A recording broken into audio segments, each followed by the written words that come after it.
In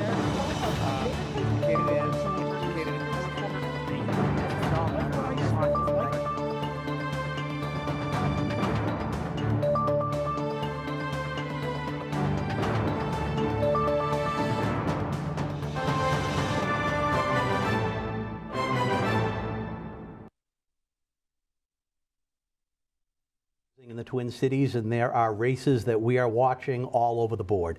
In Leominster, a open city council seat in Ward 1, Eladia Romero Rodriguez trying to make history as the first Latino ever to be elected to any public office in the city of Leominster. Standing in her way is Bob Tossi, well-rooted, living over 30 years in Ward 1 and a local businessman. In Ward 5, two-term incumbent Peter Angelini will face his first test as he is being challenged by Carrie Beth Noseworthy. Peter was elected 2 terms ago. He did not have an opponent then, and he did not have one last term. In the city councilor at large race, there are 5 candidates for the 4 seats. 4 incumbents running, seasoned veterans, and a young man named Brandon Robbins trying to elbow his way onto the city council, hoping that he gets one of those 4 slots. In Fitchburg, we have a rematch between Joe Bowen and Andrew Kuchar in Ward 3. It was a strange election back in 2017 where we had 3 candidates in a general election because there was a tie in the preliminary, so all 3 candidates moved on. In Ward 5, long-term incumbent councilor Marissa Fleming being challenged by newcomer Robert Talbot. And for councilor at large, 10 candidates seeking the 5 seats at large, a mixture of incumbents, former councilors, and newcomers. But the marquee matchup of the evening, the one that all eyes are on, and everyone's at the edge of their seat, and if you look at social media groups at the edge of their nerves, is the race for mayor of Fitchburg between 4-term incumbent Mayor Stephen DiNatale facing a feisty challenge from City Councilor Samantha Squalia. Good evening, I'm Kevin Cormier, along with Mark Bedanza for the 7th year in a row, co-hosting FATV's coverage of Decision 2023. Kevin, it's been a tradition. It has. And it's good to be here once again. I really thank you for the service that you provide our communities by bringing this coverage to the residents, and it's valuable. And at this point, the campaigns are over, the debates are over, the issues have been discussed. Most of the voters have already gone to the polls, and before long will be some results trickling in. There will be 1 hour from now, and I think one of the things that we're going to look at is voter turnout, because what we have is, from an analytical point of view, we don't have to compare this to 2 years ago or 4 years ago and try to make all sorts of adjustments with different candidates in different time frames. We can look back 46 days ago at the preliminary election and what the voter turnout was and what the results of that race were. In that preliminary election, we had about 4,400 voters turn out. Samantha Squalia coming in first place, 19 points ahead of Mayor DiNatale if you count all 4 candidates. Now going head-to-head, if you just took the 2 of them, she would have taken it by 22 points, 61 to 39%. So it's a question of math now. I think I would think it's a safe assumption that if people voted in the preliminary, they're going to vote in the general election. I think that's generally true. I mean, there's some difference, but that the people that want to vote bad enough to show up for a preliminary, which typically has a pretty low voter turnout, are generally super voters, and they're going to show up for the general. I would think so too. So if you take that assumption that people that voted in the preliminary are going to vote in the general election, she starts off the bat with about an 850 vote lead. She does. So now we have to look at what is the voter turnout for today. As of 7 o'clock, including early balloting and mail-in balloting, there's about 6,700 votes that is going to be the total voter turnout for the city of Fitchburg. So it wasn't double. I mean, I know the DiNatale camp was really hoping for at least double in order to make up some of that 20 points, but it doesn't look like those numbers are going to be hit tonight. It looks like we're going to be at about 6,700, give or take. The polls are still open for another hour. Polls are still open, but generally it gets pretty quiet after 7 o'clock. How does that math look to you? Difficult. Difficult. The DiNatale campaign needed some turnout for sure. You know, it's not, I mean, people can change their minds, but they generally don't. So, you know, those voters that voted in the preliminary, they show up and they vote the same way. He needs to turn out. If you're a Steve DiNatale supporter and in the Steve DiNatale camp, you're hoping for lightning to strike twice. It is not unprecedented to turn it around after a large preliminary loss. It happened in 2011 where sitting city councilor Joe Solomito challenged Lisa Wong and beat her by over 800 votes in the preliminary, and then turn around in the general election and Lisa Wong won by 900 votes. Right, So right. It's happened before. There's some precedent. It happened, well, almost happened in Leominster. In '87 with Steve Perla and three-term incumbent Richard Gerard. Steve Perla won by, I think it was 1,000 votes in the preliminary, and Gerard inched within under 200 votes in the general election. So he made a comeback, made up a lot of ground in the general election. So, like you said, can it happen? Sure, but it's not easy. Yeah, and we did invite both mayoral candidates to show up anytime between the 7 and 8 p.m. hour. We're hoping that happens. I believe I heard that Councilor Squalia is here, so hopefully we can bring out Councilor Squalia, have a little chat with her, and hopefully Mayor DiNatale also shows up sometime before the 8 o'clock hour when the polls close. We'll talk with Councilor Squalia and then you know, get into some of the other races, because believe it or not, there are other races. There are other races, Kevin. I have seen the councilor candidates in Fitchburg at all the wards. Yeah, we were. Even the uncontested. I wished Councilor Boschman good luck against Blank. Yeah. I know that guy. I faced him 6 times. You faced Blank before. I'm facing him tonight. I have never faced Blank. You never faced Blank. Yeah, I had the pleasure of interviewing Mayor Mazzarella today in Leominster, and I think it's a pretty safe assumption that he's going to be beat Blank. Another term. So he was. Do you know it was 30 years ago this week that he was first elected mayor of Leominster? Right. He was a. I remember it well, Kevin. Yeah, we both remember it well. He was some similarities here is that he was younger, he was full of energy. He went around knocking on doors, and he was running against wasn't a long-term incumbent mayor, but Jack Mahan was in office altogether. 26 years. 26 years. He was a councilor? City councilor and Dean mayor. was not a councilor. Dean was not a councilor. Newcomer. He was a police officer on leave of absence. Yeah. But enough about Leominster. We'll get into Leominster later. How are you doing? I am great, Kevin. How are you guys doing here? I am exhausted just watching you. Oh, I know. It's been a day. I've been at all the wards. There's a lot of excitement. It's been a beautiful day. 64 degrees. Gorgeous It day. was sunny. You can't beat this day for turnout. No. Yeah. The numbers are higher than the preliminary so far. They are. As of 6:45, it looks like with early votes and mail-in votes tabulated, about 6,700 votes. Ooh, that's 25% turnout right there. It is. It is. How does that? What do you think? How do you analyze that math, that voter turnout? I think the more people that turn out to vote, I think the more that they turn out for change. Okay. That's how. So you think a higher voter turnout favors you? I do. See, we disagree. Yeah, I think more people that come out to vote, the more that they're looking to make a change. That could be so, but I think the incumbent needs high voter turnout to make up some ground. Yep, So- that's basing the assumption on all the preliminary votes staying the same, Correct. Yeah. right? And them all coming out again. Yeah, Right. I mean, it would There's a really lot of- defy. I mean, you'd be really turning conventional wisdom in history on its head to say that people are going to come out for a preliminary and then not show up for the general election. You got to figure you're it's the turning out motivated at ones least that come out for a 85%, preliminary. 90 of them. Yeah, Yeah. that's going to be interesting. Hey, what was your favorite part about campaigning? Favorite part? Talking to people, Okay, knocking on people's doors, talking to them from their perspective. you did a lot of door knocking. Yeah, we've knocked on over 3,000 doors just this cycle.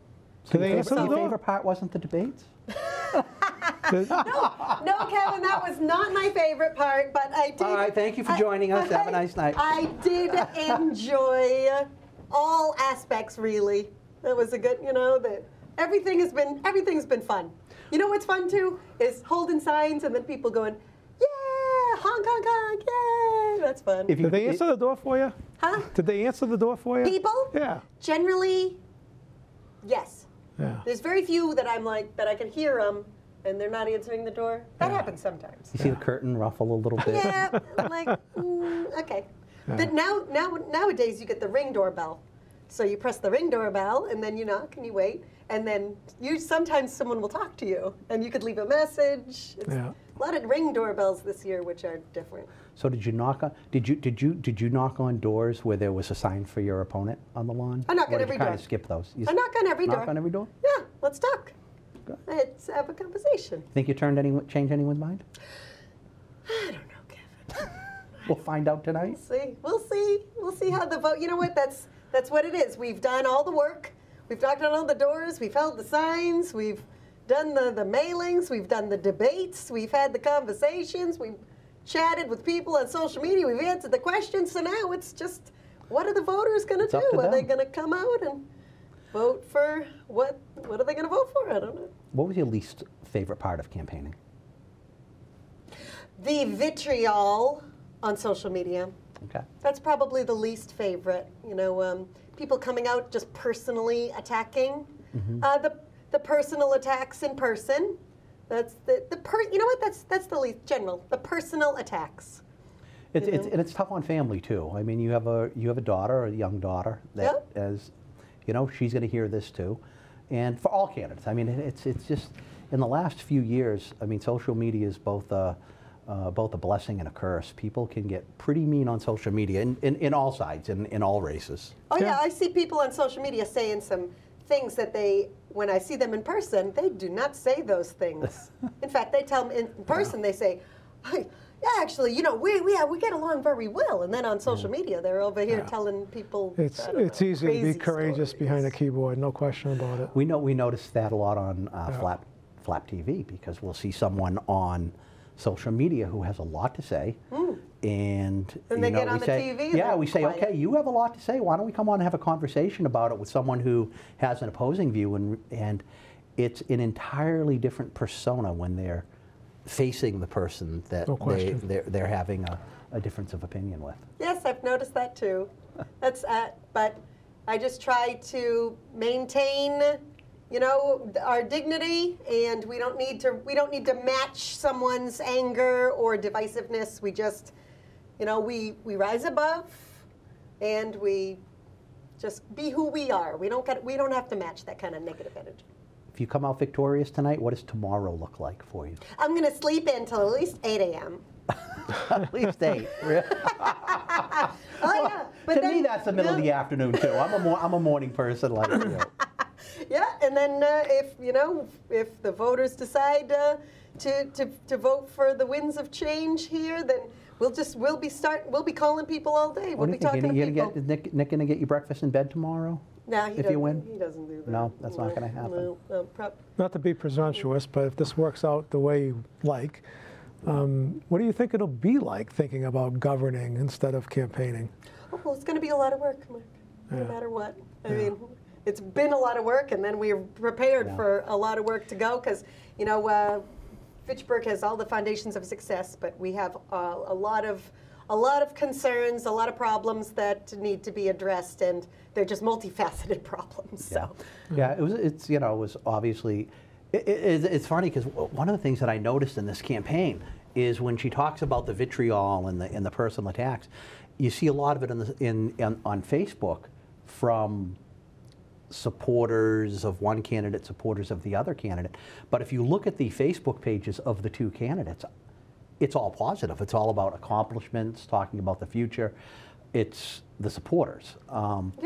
And there's, obviously it's going to be, it was very contentious in that aspect. And whoever wins probably going to have to look at some bridge building and relationship building and trying to really bring people together, I would think, after this election. I would hope that is the goal. It's the fabric of our country. Read Jefferson's inauguration address.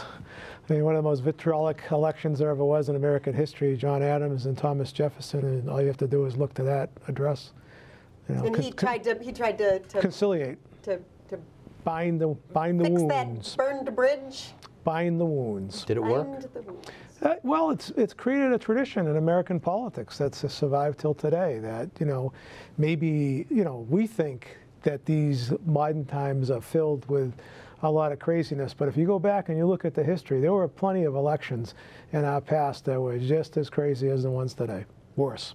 The only difference is we know about it a lot more with social Quicker, media. It's sooner, quicker. Yeah. sooner. Yeah, we haven't had any duels lately. No, we between haven't had politicians. Aaron Burr shoot the Vice President of the United States. I heard there was some police action in Leominster today. Oh, well, hopefully. I know there was some fun in Leominster. But anyway, I know you have to get to your supporters. We're Yes. 45 minutes away from the polls closing. Wish you the absolute best of luck tonight. Thank you so much, Kevin and Mark. Good I luck, can't Sam. wait to see the results on Flat TV. Well, Yeah. we'll be getting them in real time. We have an army of volunteers out there getting numbers as soon as they come in. We will. And we, the will have them candidates up. and the citizens, appreciate it. Thank you. We Thank you. appreciate everyone who steps up and runs for office and shows up at debates and answers the tough questions. All right. Participation Thanks is for key. coming. Thank Thanks, you, guys. Sam. Good luck. So, City Councilor Sam Squalia, candidate for mayor. We are 44 minutes away from polls closing. Getting closer by the moment. What's going on at what's that? So, Mark is your a local attorney for how Yep. many years now? Your own practice. It'll be 42 years in December. Author, local historian, so you certainly have your finger on the pulse of the community. What do you see going on in Leominster tonight? I don't know. You know, it's an interesting election. You know, there's a core of councilors that have been there for a while, some of them for a very long time. So how much change there will be with the city council, it remains to be seen. Naturally, the mayor is going to be returned to office. You know, he's extolled the working relationship that he's had with this council for a number of years now.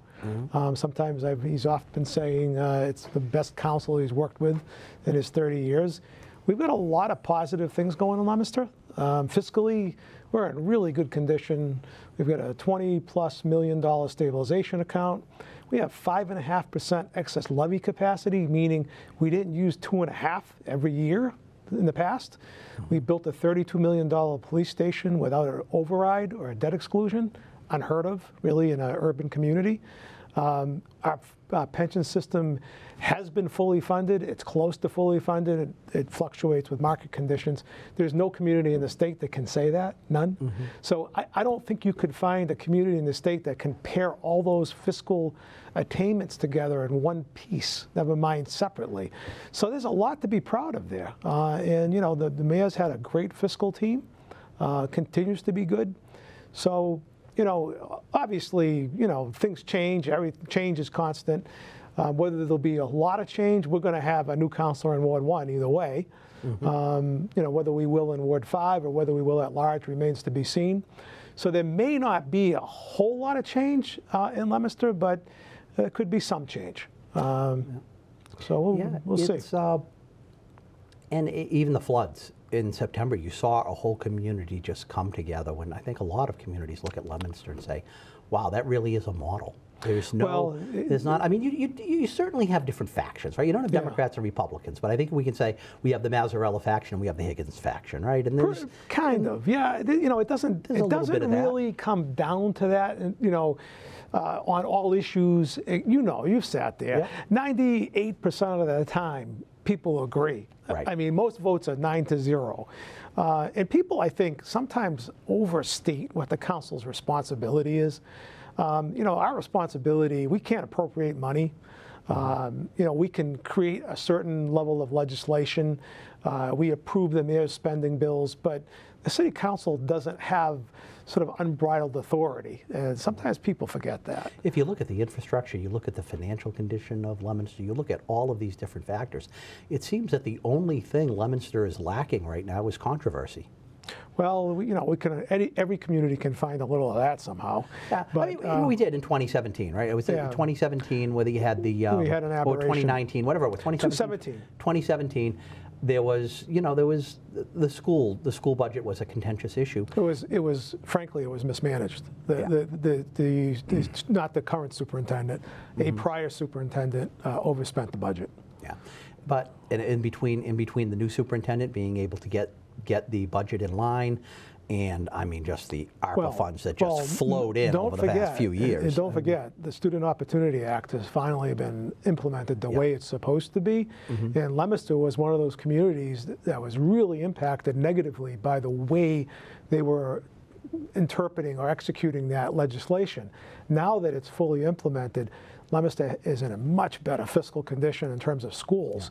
So that's another, added bonus to us. So things are good. So that's a challenge for someone like Brandon Robbins, who's young, who's very eager to get involved. This is his second run for city council. He's been involved since he was a teenager. Makes it difficult when there's no incumbents not running. Right. So he has to knock off an incumbent to wiggle his way on the city council. Correct. And Leominster is just in such a strong position with very little controversy. On the other side of it, you have, other than Todd Deacon, those city councilors have been there a long time. Yeah, true. And we do live in a society in an age and day where people do believe in term limits and shaping things up. So those things are kind of, I think, are going to butt up against each other. From a distance, I mean, Brandon Robbins, it appears to has run hard. He's worked hard. He's run a campaign. There's no question about it. So you got to give him credit for that. Definitely. What it'll pan out to, who knows? But we'll find out soon enough.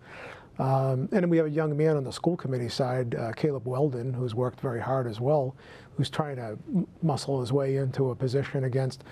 And Greg Thomas, he was a ward committee member. Now he's running at large. Sal Perla, who's got a term or two behind him, and Melissa Bible as well. So he's trying to inch his way in there too. So it'll be interesting to see what happens with that race as well. So, I credit young people for wanting to get involved. I mean, we need that. We need young blood to come along. And I think it's always good if there's a mixture of different viewpoints, younger people, older people. And I know I've said it before too, that the youngest member of the city council is just about eligible for an AARP membership, council president. Well, it depends on how you measure it, chronological years or emotionally. Yeah. So we are a little over a half hour away from polls closing in the Twin Cities. I know the supporters are gathering at candidate headquarters. Mayor DiNatale's supporters are gathering at Slattery's, where I believe it is tradition where they always gather. So I think I think we have cameras there. Maybe we could hit a live shot and take a look at the supporters starting to gather at Slattery's, waiting for those numbers to come in. It has been a very long race, a very contentious race. We had two debates, preliminary debate and the general election debate. Did you get a chance to watch both those debates? I did watch some of the debates, yeah. What did you think? Different style, totally, in terms of the way they conveyed their thoughts, information. I think Steve did a good job of putting forward his experience, his understanding of the job, his role. But his style is not as sort of, I don't know if dynamic's the word, but he's not as, he's a no-nonsense type of guy, And just quickly, we saw the shot of the Thirsty Robot where Sam Squalia supporters are starting to gather, and I'm sporting. I think in both of those locations, Slattery's and Thirsty Robot, we'll see those places start to pop in the next half hour. Totally different personalities. Totally different personalities. They really are. Yeah. And it kind of, like you said, it harkens back to kind of '93. You and I were very involved in that campaign, right, with Jack Mahan versus Dean Mazzarella, who's. It does have some parallels to that. I mean, the young, energetic Dean Mazzarella with his white, crisp, short shirt rolled up, bouncing from door to door. Yep. And the more stodgy, older fellow, distinguished man, collecting the endorsements from everywhere. Collecting endorsements, and being the old time Paul. Yeah. Yeah. I don't know. As you know, I served as his city solicitor, and I backed him in that campaign, and I got to admit, the results of that election were shocking. I was in the room with you. They were shocking. I was in the room with you that night, 30 years ago this week, where Dean Mazzarella was first elected mayor of Leominster. We had a chance to catch up with the mayor of Leominster out in the street today, and if we could go to that interview and have a little chat with the mayor about his 30-year tenure. Here at City Hall in the city of Leominster, the incumbent and incredible Mayor Dean Mazzarella. I wouldn't say incredible. Well, you've got Incredible's okay, but not incredible. You've got a tenure that I think anybody would want to rival. I mean, it's just unbelievable. Well, you know what? I started as a police officer, 82, 83, and I never had any thoughts about the political realm, or supported a few candidates here and there, but never really had any kind of idea that, this would be the outcome. But I guess if you believe that there's a purpose in life and you belong in a certain spot along the way, then this is where I belong. Well, you've had some tremendous success, I think, Dean, that's unequivocal. You've got a stabilization fund with $20 million in it. Some of the fiscal conservative candidates have spoken to that. But success is success. Going forward, of course, another likely term in order for you. What's ahead? Well, the cleanup continues. It may, the roads are open, the bridges, everything, trains, but there's still a lot of work to go. There are a lot of people out there that lost everything. They had things in their basement or their house. And that process with FEMA is a very lengthy process. So that's important. We're opening a new police station. They're going to take occupancy. By the first of the year, they'll be in fully. And then we're working on a new school, or it could be a renovation expansion at Fallbrook School. So that's going to be something to look ahead. But, some of the things that are, I don't know how long the economy can hold out.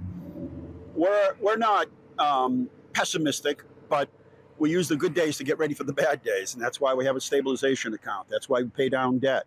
That's why we do the projects while we have the money. And so in somewhat, I think 2024 is getting ready for who knows what. Who knows what's going to happen in 2024? You got a presidential election coming, and it's been tough for families. The high cost of fuel, rents have gone up, push a carriage through one of the supermarkets, and, so all of that. So we have more commercial industrial expansion coming along, and, obviously new houses, but it's controlled development. And that's really what we push for the last 30 years is really, phased in, controlled, planned development.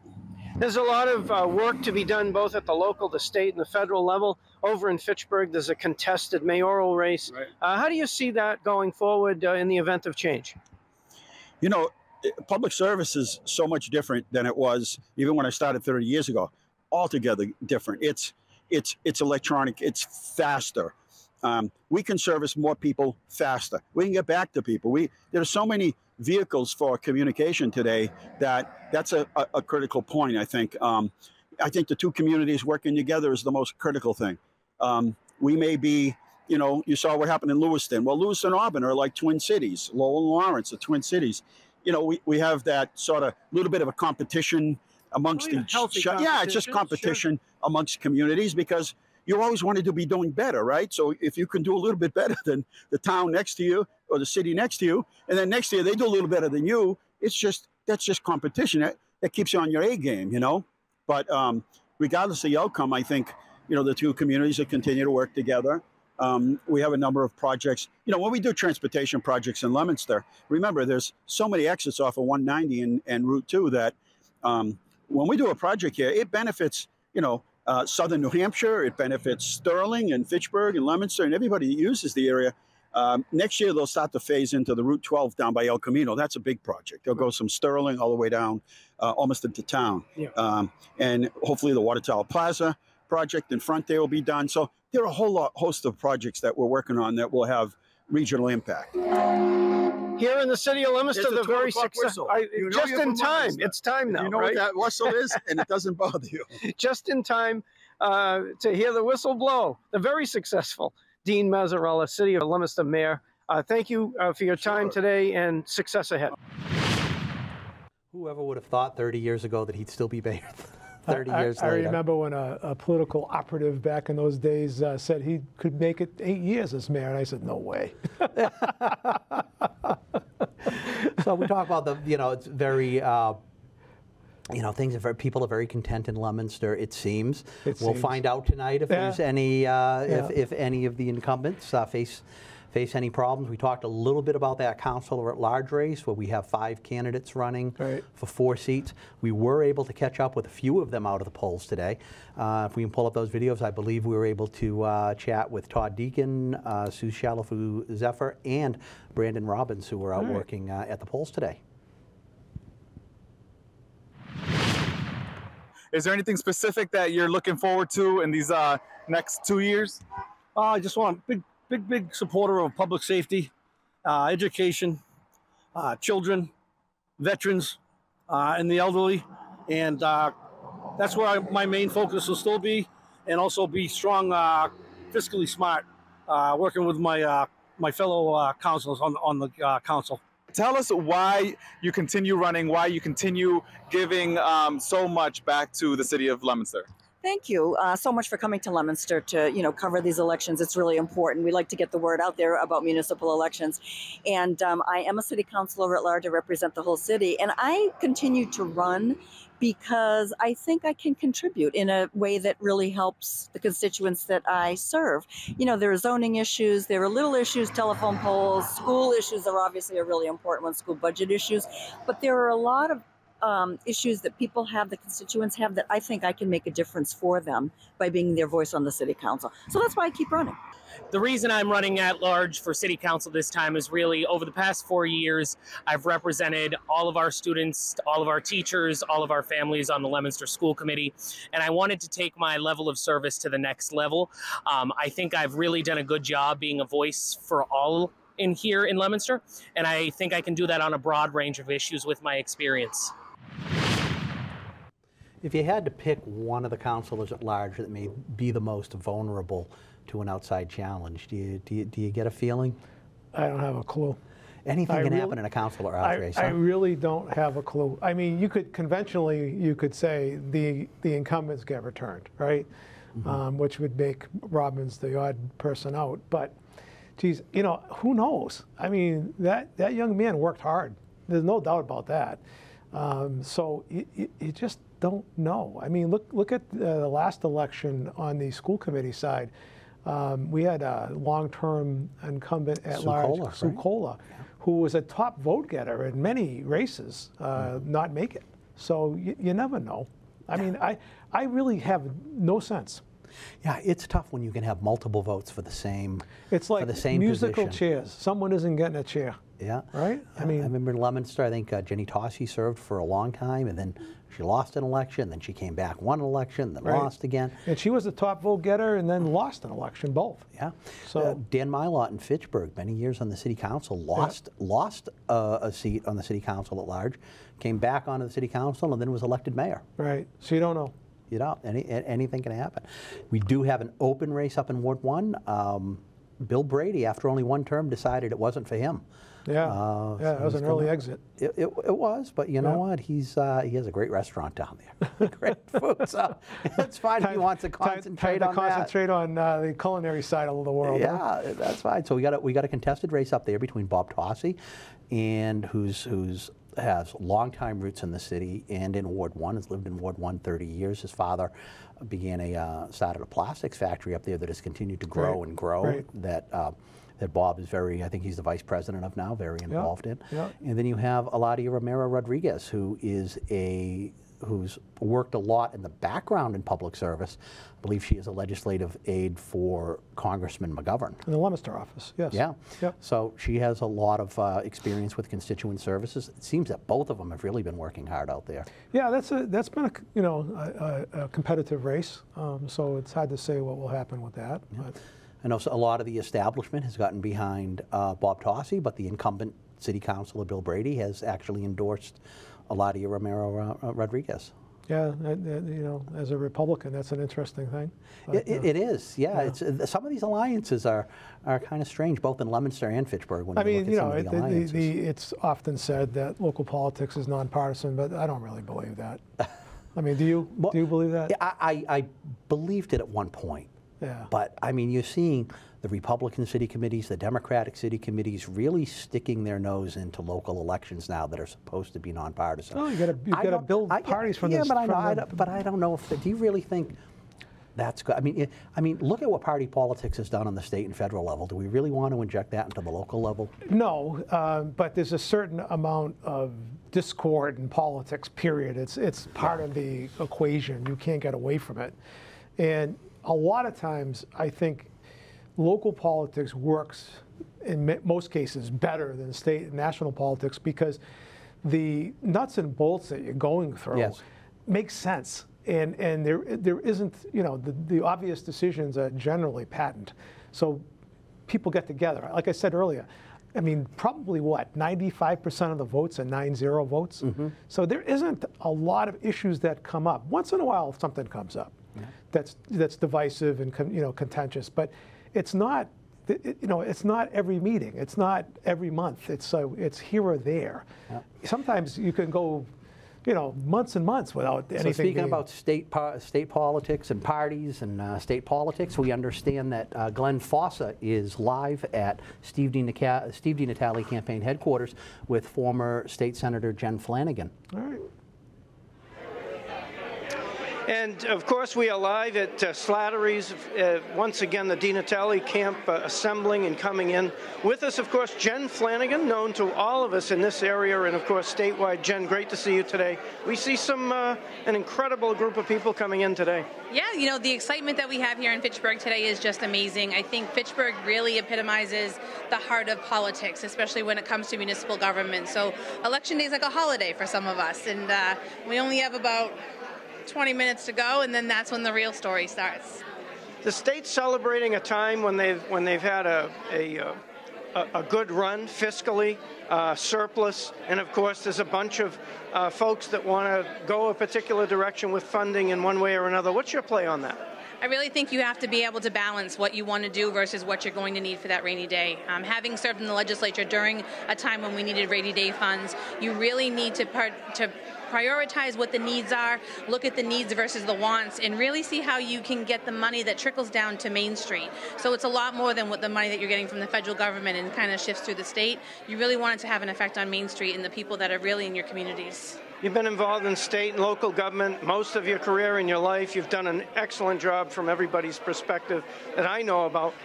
Tell us a little bit how local governments can do better to try to earmark or to try to extract some of those funds. A lot of times people have a problem with the word earmark. Coming from North Central Massachusetts, I always see it as a directive. You're telling the state to bring the monies to North Central Massachusetts. There's nothing wrong with that because we're constantly battling for money.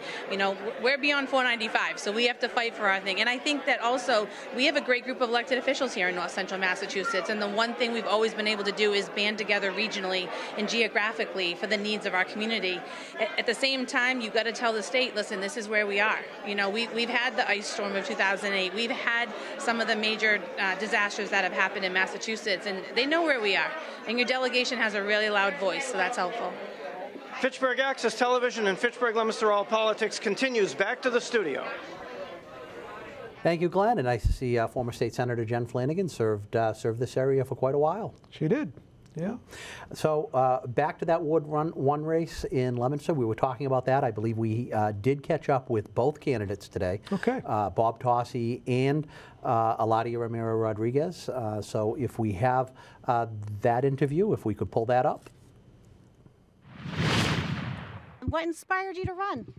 Well, I have political experience of 22 years, and I've always helped constituents, so I've always kind of been behind the scenes. Finally, really what was the tipping edge for me was the situation with labor and delivery here at the hospital. I saw how they made a really bad decision, and then even though our community advocated to have it reversed, we weren't able to do that. And I finally said, when working class folks, people who look like us, people who live like us are not at the table making decisions, bad decisions get made, we're left to deal with those consequences, and guess what? They show up on my doorstep looking for help. So it's time for me to sit at the table, bring a fresh perspective, bring a perspective of the Leominster of today, right? Our demographics have changed significantly. It looks different. Our school systems are minority majority, and I feel like our leadership should be reflective of that. So that was really my inspiration to run.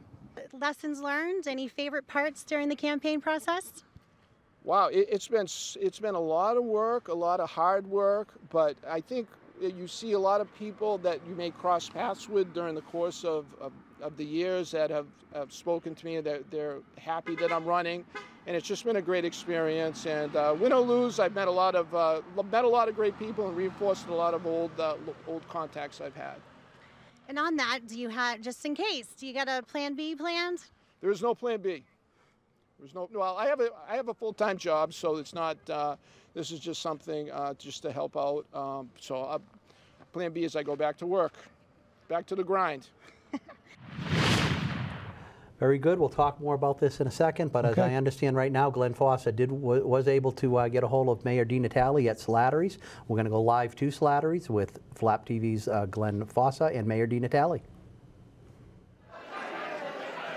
And with me, of course, Mayor Steve DiNatale, the incumbent, and of course, a great group coming into Slattery's here, Lunenburg Street. Mr. Mayor, a little more closer to the 8 o'clock hour. Yeah, and we've got the group that has been with me for a number of years, and I want to say, and I will say this when I make when I say my few words, that I couldn't be happier with the people that have been supporting me for a number of years, and we're planning on going another couple of years. You said something a little bit earlier today when we spoke, and of course we just got off the air with Jen Flanagan. This money, this surplus money at the state, and how hard you're working to try to get some of that for the city of Fitchburg. I think you saw through my endorsements the relationships that I have with the administration now. The prior administration was an outstanding relationship. So if anybody can get that money, I certainly would be the one that will be able to do that. And I will make every effort to make that happen. Incumbent Mayor Stephen DiNatale with us here live. Fitchburg, Leominster, All Politics continues. Mayor DiNatale could be a victory speech, could be something else tonight.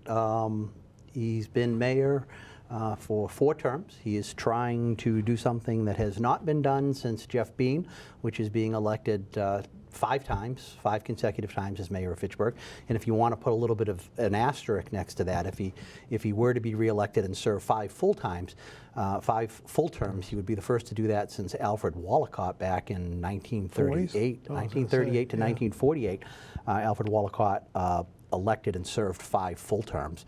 Jeff Bean was elected 5 terms, but that first one was a special election to fill the remaining term of what was it? Bernie Shattrand. That's right. Bernie Shattrand went on to Register of Deeds. He was appointed Register of Deeds, and then was challenged by our late friend Jack McLaughlin. And it was too late for him to run in the Democratic primary, so he ran as an unenrolled candidate. Right. Knocked on, I think, every door in the district. Jack was energetic. Oh, I haven't seen. I mean, it reminds me of Sam Squally with that energy. Yeah, he had a lot of energy. He did, and he ended up defeating Mr.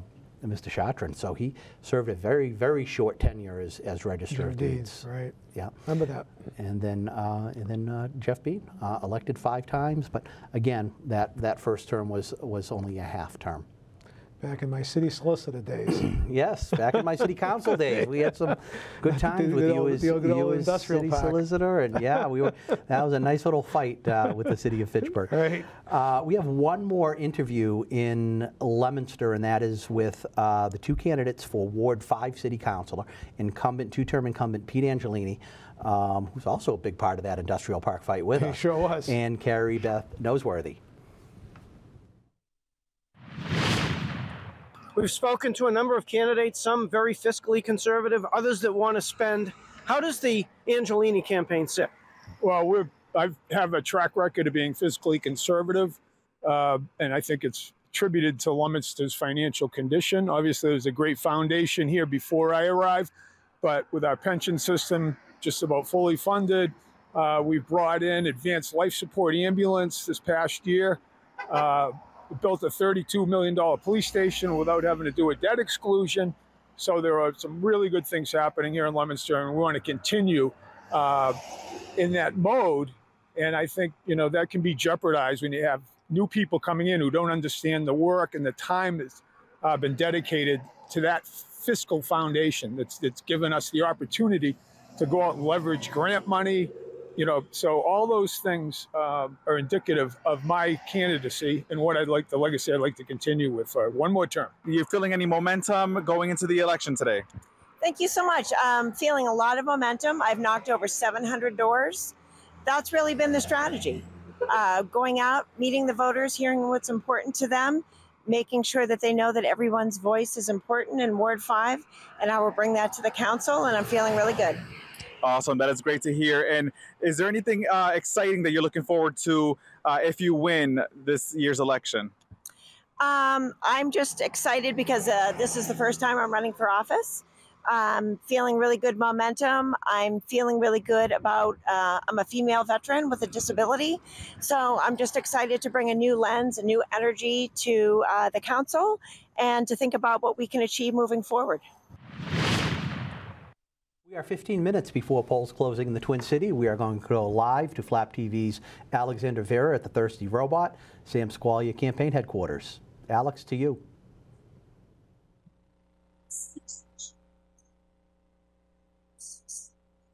Hey, Kevin and Mark. We're here at the Thirsty Robot. I have Harold Mateo here and Nick Squalia with us. So it looks like there's a lot of people here. There's a lot of momentum going on right now with the Sam Squalia campaign. So, gentlemen, tell me, how has everything been going through the entire campaign? Well, we ran a good campaign. I'm very happy with the campaign we ran. It was a grassroots campaign. We knocked on thousands of doors. We spoke to the people. We reached out to the people, and it really was a team effort. This wasn't like a one or two person thing. It really was a team, and Harold's a big part of our team, and I'm sure he can speak to that also. Yeah, thank you, Nick. And Alex, thank you to you guys at Flap TV for hosting us and being here with us. I think the community is voicing their opinion through their votes, and we hope to see that through the results.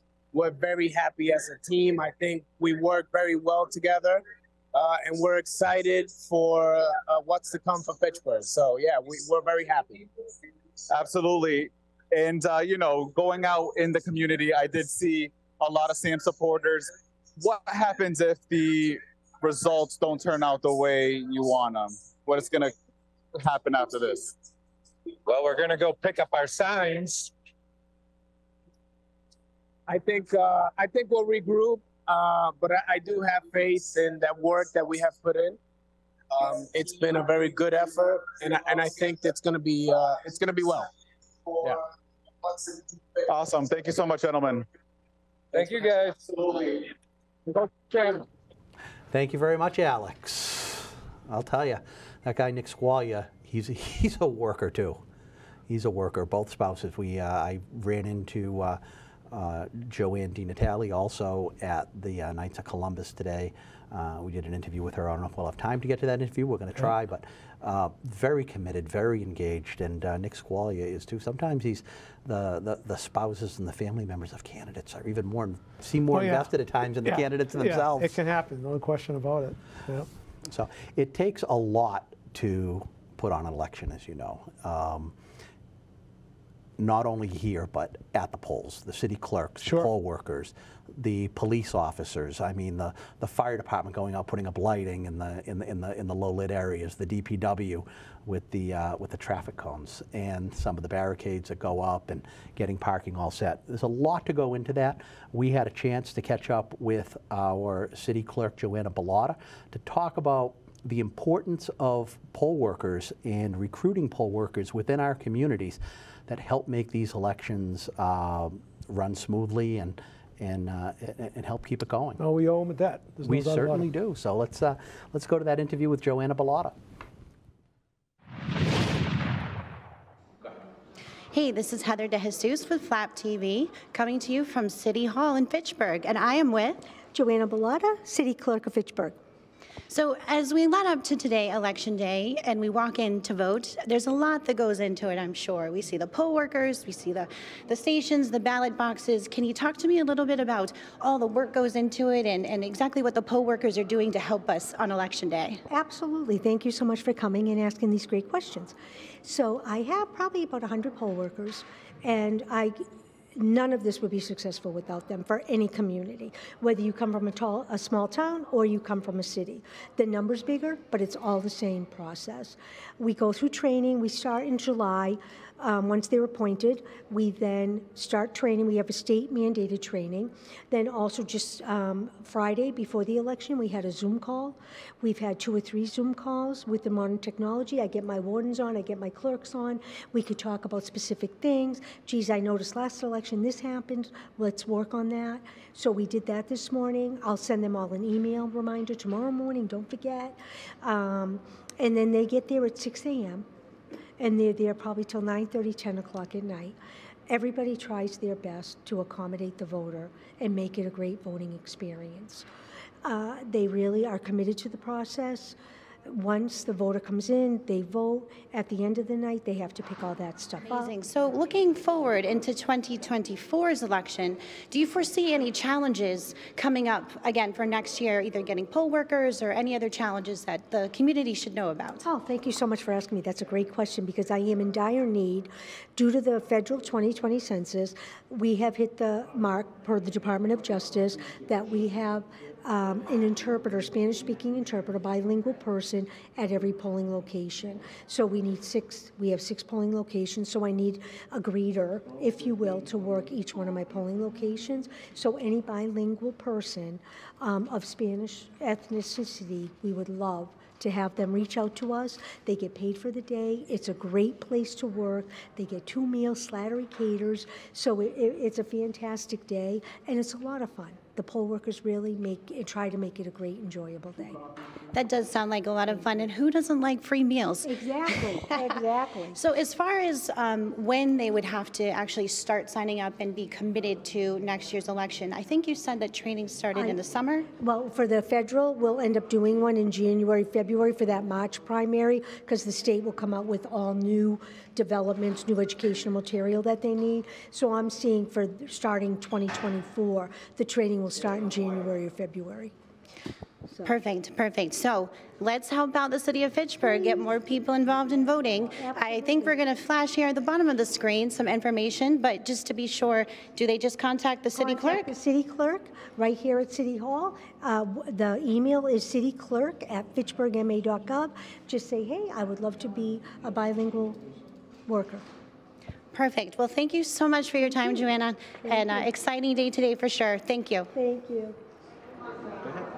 I'm here with Mary Altieri, poll worker here at Ward 3. You've been a Fitchburg resident for a long time. How long have you been here? I'll be 94 years in December 5th. Wow. And how long have you been a poll worker? Over 20 years. Wow. I've been over here.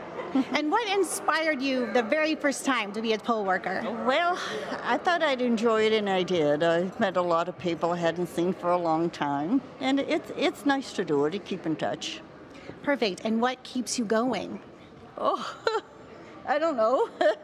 My Italian genes, the good food. Thanks. Mary, just one more question. How do we get the next generation to come out and be poll workers? Like, what would you say to them? What's the benefit for them to come out and vote? Well, it's their city. They want to live here. They should really take an interest in what's going on and help all these people that we select to do the work for us, to make this Fitchburg a better place. Perfect. Now, what about how do we get more poll workers? How do we get those younger people interested in poll working? I don't know if they'd want to come and spend the whole day. It's a long day. We're here from 6:15, and we don't close at 8 and go out the door. We have to stay and check everything out to make sure everything's okay, and we don't get out of here sometimes till 8:30, 8:45. But it's interesting. They should get involved. I would think that it's a great way to give back and really participate. You know, to your point, we should get more involved. We should care about who we're electing. Right. We should also probably care about how the process gets done and make sure it gets done right. That's right. That's right. They should, because these people they try very hard, and we should support them. Yep. I thank you very much. Yes, of course. Thank you very much. Appreciate the time. Thank you. Thank you. My aunt, whose Italian cooking made me the man I am today. We did catch up with a few Fitchburg candidates today, and we're going to see what they had to say. It's been a while since you've been contested, but things look good in the campaign? Things look excellent in the campaign. A lot of waves, a lot of thumbs up, a lot of honks, a lot of people, a lot of positivity in my campaign. And I think we're going to be pretty successful at the end of the night. I'm currently against the solar field project going up on Shea Street. In the past, I've got a group of volunteers together, and we cleaned and we fixed up the Stanley Park gazebo. We also repainted it. And this year was the person who set up the West Fitchburg road race, which was scheduled to not actually take place this year because the gentleman who was doing it for many, many years decided to retire. And I wasn't going to let the oldest road race in Worcester County just die like that. So I picked up the pieces and I ran with it. Tell us a little about the campaign now and what you feel. Well, you know, I've had quite the positive campaign the entire time. I've been out door knocking. I've met hundreds and hundreds, maybe even over 1,000 residents more than likely. And all the feedback that I've been receiving has been quite positive. You know, I believe that the ward is looking for change, and I'm really glad that I decided to step up to be that change. You're no stranger to working in the city, so tell us a little bit about that. Yeah, sure. So I'm heavily involved in all kinds of things around the city, officially on the Fitchburg Cultural Council, but I also serve in other boards and committees for things like the Fitchburg Cultural Alliance, which is a separate entity, but then there's the Fitchburg Farmers Market and the Fitchburg Dog Park, and I'm involved in training community stewards with an organization called New View Communities, and we've trained over 300 people to be leaders in some capacity within this great city of Fitchburg, and I'm really glad to have been part of that, and that's going to continue. I'd love for you to maybe just talk a little bit about your experience and what you've learned. It's been a positive experience. It's been really great getting to know everybody running. I wish everybody the best of luck. I found that going door to door, a lot of people already knew me, knew I was running, knew what I stood for. They recited my platform to me, so it's been really nice. A lot of positive experiences. Haven't had a negative door experience yet. Well, I won't now, but it was really nice. Love if you could talk a little bit about your experience and maybe, you know, your favorite parts and some lessons learned. Yeah, so it's been a very educational experience. So I've learned a lot about the process of running for a candidate position, and it's I had a lot to take back, and it was a great experience. I learned a lot.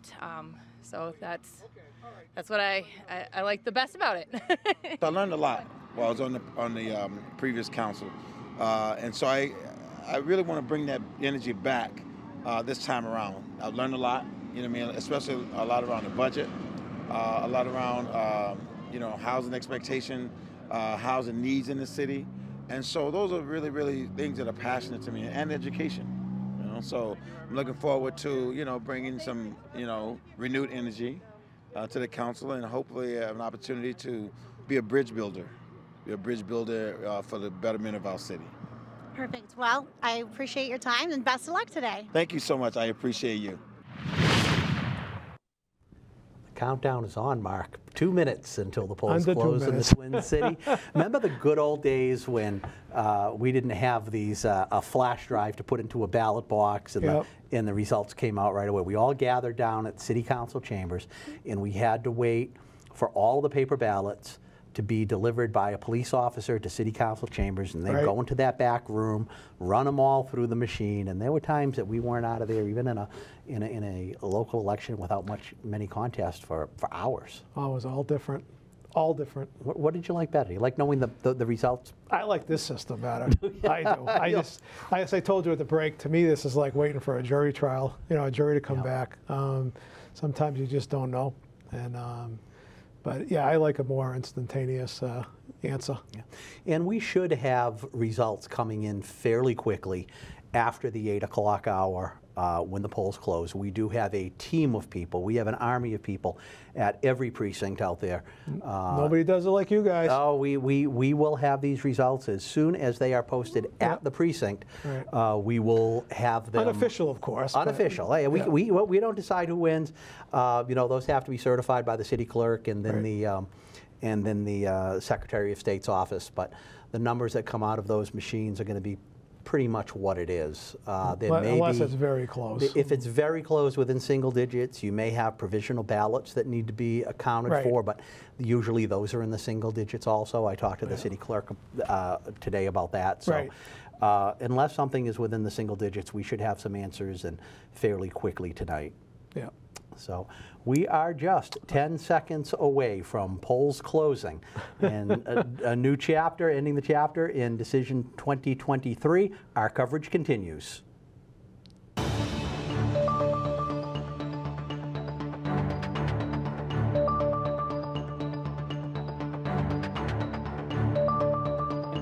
is from the Fitchburg Education Association to you. This was a numerous page letter.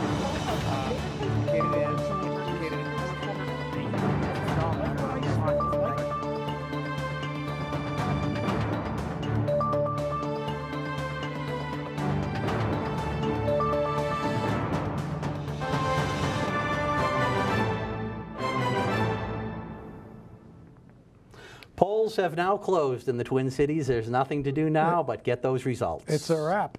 It is a at wrap. least that part of it. Yes, it is. So now we wait for the results. Kevin Cormier from Flap TV, along with my co-host and sidekick, Mark Bedanza. 7 years now we've been doing this, Mark. So lucky 7. And this, you know what? I don't think there has been 1 year where we haven't had at least one surprise. Yeah, that's true. I think every year there's something that we weren't entirely. I remember when we had the large early vote come back in the state rep race and break Republican. The early voters broke Republican, or the in-person voters came back and broke Republican in numbers, and we didn't understand that the early vote hadn't been tallied. Things totally flipped. Yeah, that was a kind of a shocking event there a few years ago. So we do have city council and school committee races in both Leominster and Fitchburg that we are going to be watching tonight. An at-large race, city council at-large race in Leominster, where there are 5 candidates running for 4 seats. All 4 incumbents are running for re-election, and a young school committee member named Brandon Robbins is trying to elbow his way on to the city council. In order to do so, he's going to have to take out an incumbent. We'll see if that happens. We have an open city council seat in Ward 1 in Leominster, where Eladio Romero Rodriguez is trying to become the first Latino ever elected to any public office in the history of Leominster.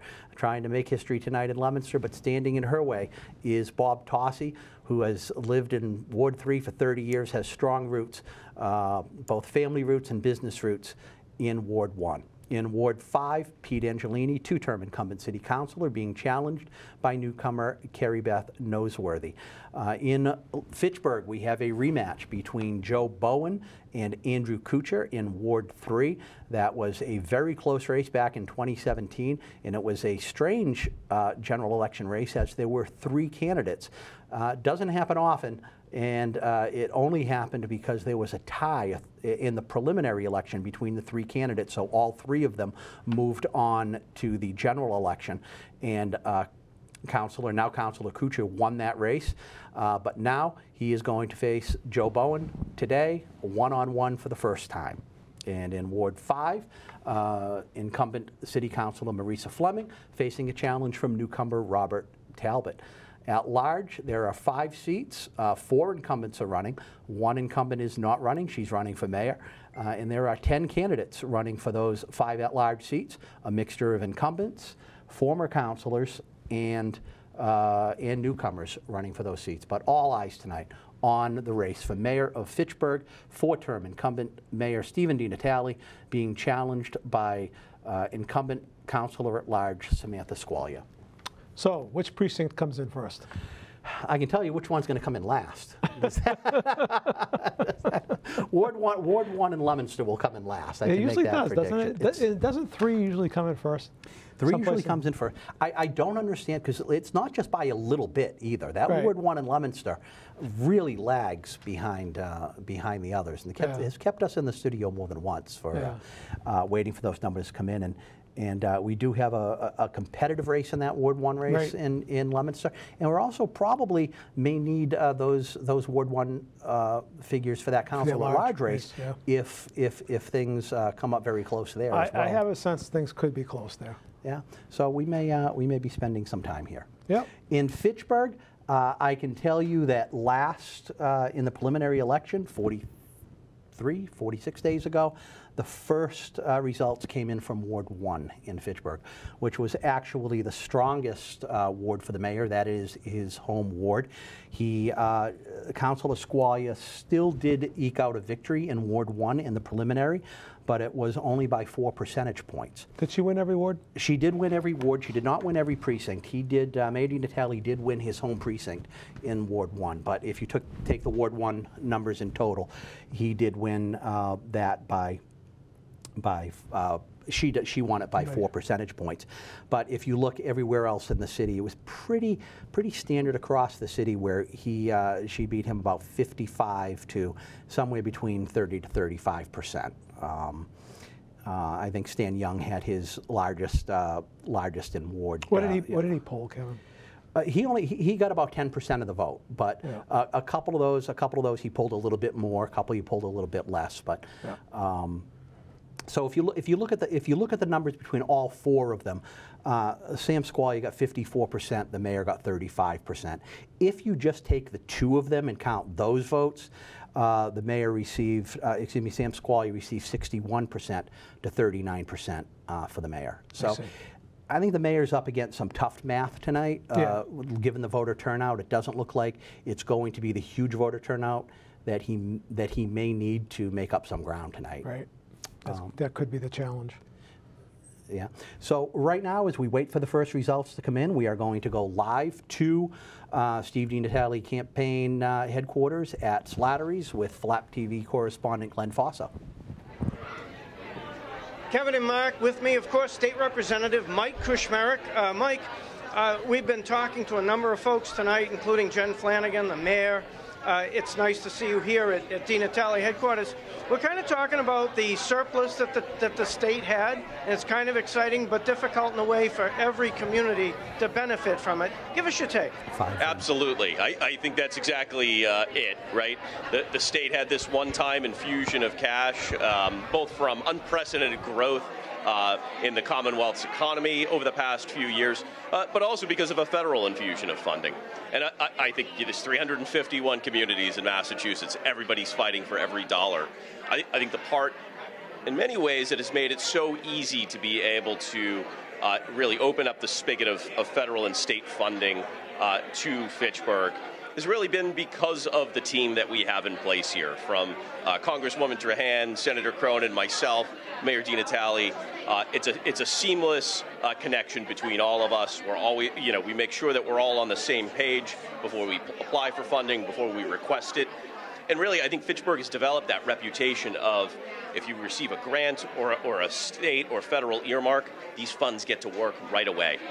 And they go to shovel-ready projects. And I think Fitchburg has really established that reputation of delivering on the impact of those dollars. Thank you, Mike. And of course, it's important, as you talked about the team, you're here supporting the incumbent candidate, Steve DiNatale, tonight. We all have this time in our election process and cycle when we get to work. Absolutely. That's exactly it. I think, you got to go through the election. They happen every 2 years. We know that. And I think this administration has shown a willingness to roll up their sleeves, to get to work, and to try to work with everybody, right? And I think Mayor DiNatale has worked with a Baker Polito administration, Republican, worked with Democrat in Healy Driscoll, and built those relationships, whether it's Lou Evangelitis or Joe Early. They're both with him and working hard by his side. I know that this mayor is ready to go tomorrow to get back to work, to roll up the sleeves and do the work that it's required. And as state representative, my job is always to be there side by side with the mayor to support this city, to move this city forward no matter what. And so, I certainly have had my preference, and I'm here supporting Mayor DiNatale. My job is to roll up my sleeves as well and work with whoever is in that corner office to make sure that our residents and our businesses are ready to thrive. Thank you, State Representative Mike Kushmarek. In just a few minutes, we're going to talk with John Cronin, our state senator, as well. So back to you in the studio. Thank you, Glenn, and we expect numbers to be coming in any moment now. Please stand by. There are numbers that are now coming in from the city? Are we close to getting an alert for some numbers? All right, so it does seem that Mayor DiNatale, okay, we do have some incoming results to give to you, and we will get these graphics up shortly. All of Ward 5 is in. In Ward 5A. In Ward 5A, Samantha Squalia, 442. Steve DiNatale, 308. In Ward 5B, Samantha Squalia, 133 to 82 for Mayor DiNatale. Councilor Squalia takes Ward 5, 59 to 41%. In Ward 4B, Samantha Squalia, 196. Stephen DiNatale, 103. So Ward 4B, Samantha Squalia with 65% of the vote. Mayor DiNatale with 35% of the vote. So that is where we are at now with 2 votes in, 2 of those wards in. We would like to remind people that these ward numbers are not all inclusive. Even though we have 5A and 5B in, there are still 1,296 votes citywide in early voting and mail-in voting that will be counted later on. We'll have those coming from City Hall. Not too late. We should have those within the hour, but those are going to be added to these ward races. The complexion of those races, those early votes and mail-in votes, as Mark and I were talking about earlier, could look different than the in-person voting. Right. Your thoughts going into this with those first numbers coming in? Well, you know, the Natale camp's going to have to find some real strength in some other part of the city. If those numbers hold up, it could be a short night. It's the math is getting more difficult for him. It is. It's getting more difficult. We're going to go live to Steve DiNatale headquarters and with Glenn Fossa, who is with State Senator John Cronin. Thank you, Mark, and thank you, Kevin. With me, of course, Senator John Cronin here at Slattery's and DiNatale headquarters. Through the night, John, we've talked about the team, we've talked about funding, and of course what has to happen at every level to make state and local government work well together, including federal government. Your take? Well, I think especially tonight, I'm thinking a lot about how hard people have worked to re-elect Mayor DiNatale since the preliminary election. And as I look around the room, to me, what hasn't been said enough during this race is the people who have worked the closest with Mayor DiNatale are the people working the hardest to get him reelected. And that's a Democratic governor, a Republican governor, our members of Congress, the representative, the state senator.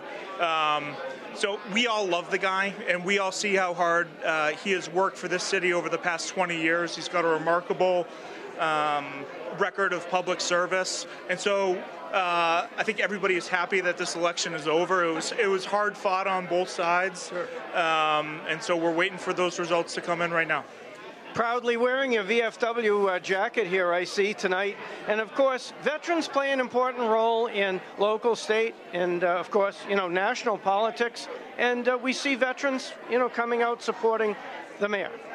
Definitely. I think if there's one take from this election specifically, is there are a lot of people who showed up, especially in the preliminary, and we haven't seen the general numbers yet, who haven't participated in municipal elections before.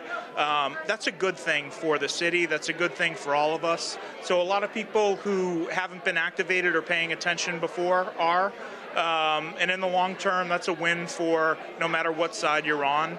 And all the veterans are going to show up because this is a special day for people who have put it on the line. But I think one thing that has been energizing for everybody in this race to see is a lot of new people getting involved and activated. Fitchburg, Leominster, All Politics continues, of course. Senator John Cronin here representing himself and the party tonight, and of course the DiNatale camp.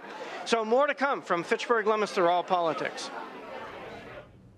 At 8:14 p.m. Eastern Standard Time, we are able to make our first race projection of the evening.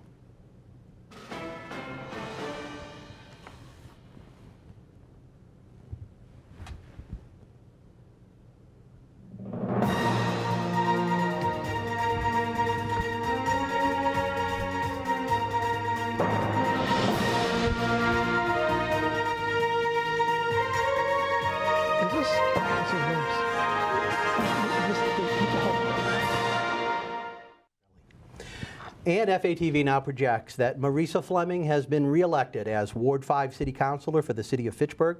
Longtime public servant in the city, both as a Ward 5 City Councilor and a former school committee member, defeating first-time candidate Robert Talbot for the Ward 5 City Council seat.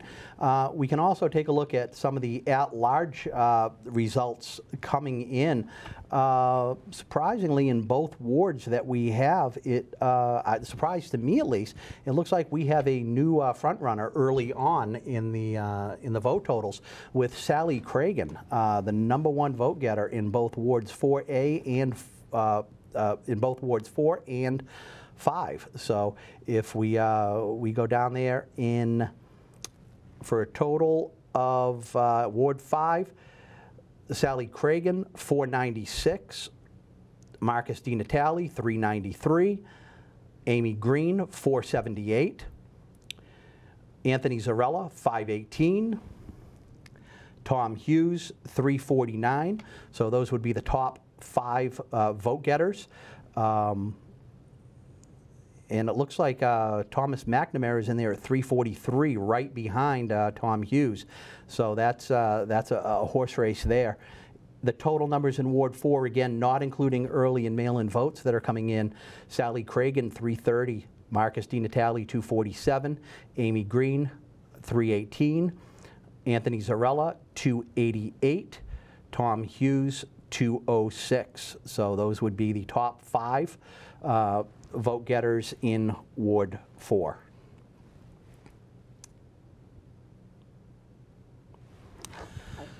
Thoughts? Well, nothing too. I mean, you know, like you said earlier, it's going to be. It looks like it's going to be a long night here on the Merrill side, the way things are shaping up. But the at-large race is fairly close. It is. Got a ways to go before you can determine much there. Yeah, and keep in mind that even in these 2 wards, it's not all of the results of those wards. We still have those 1,296 votes to be counted at City Hall, divided amongst those 12 precincts in the city that we still have coming in. So let's go live to Samantha Squalia headquarters at the Thirsty Robot with Flap TV's Alex Vera. Hey, Kevin. Hey, Mark. So here with me, I have Ellen Escola. She's been with the Sam Squalia campaign from day one. And so, Ellen, tell me, how do you feel about finally getting to the finish line? It's been an incredible ride. I met with Sam way back before summer, and we talked about this, the ride ahead of us, and the results are now coming through. And I just put all my effort behind Sam. I believe in Sam. I think she's the one to move this city forward. That's so awesome to have some show support and you know, show your loyalty from day one and really help her get to the finish line. So now, anything you're looking forward to in the next 2 years? I think we are on a complete upswing. I think we have great things in store for Fitchburg, and it's going to be a wonderful ride. Get ready, folks, because things are on the horizon, and they're going to change soon. Well, we're looking forward to it. Thank you so much, Ellen. Thank you. Okay, so again, we have the numbers coming in Ward 4. It looks like she took 62% to 38% of the vote. In Ward 5, 60% to 40%. So there's a lot of vote left out there. There's early vote, there's mail-in vote.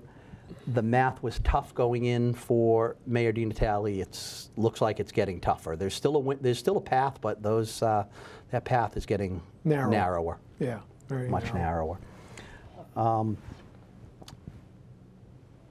Still waiting for Ward 3 results. We'd love to see some Ward 3 results in that city council race. Oh, yeah. We can talk about the school committee race in Ward 5. There are 5 candidates, and there are 3 seats available. In Ward 5, James Walsh, 581, Chris Patinzi, 225, Lindsay England, 298. and Debbie Jeffries, 523. So it looks like Deb Jeffries, Batinzi, and Walsh are the 2 top vote getters in Ward 5. In Ward 4, it would be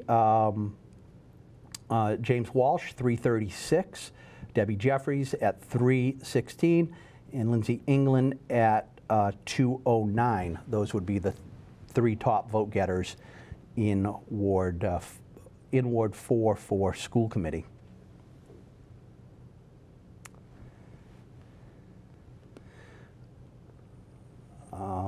Let's take a look at where we are. Let's see what we have coming in Leominster. Oh, this is set up a little bit differently here. Let's see. Okay, we don't have Ward 1. We don't have Ward 5. It looks like that's Ward 2? Okay, so with Ward 2 in Leominster reporting in the Councilor at Large race, Sue Shalafu Zephyr, top vote getter with 91 votes. Brandon Robbins coming in second with 85 votes. Claire Frieda with 74 votes. Frank Ardinger with 71 votes. And Todd Deacon with something in the numbers just changed on me. So I believe it was 63.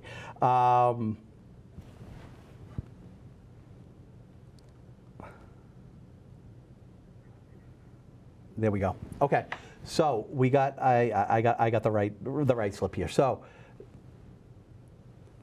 let's see.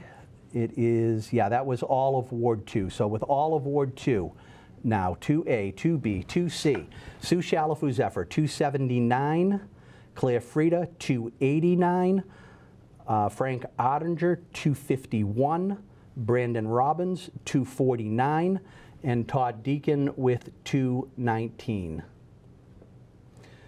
And that is with all of Ward 2 reporting in Leominster.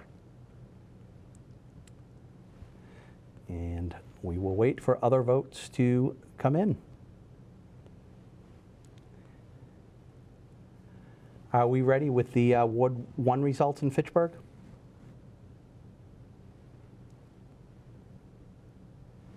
Okay.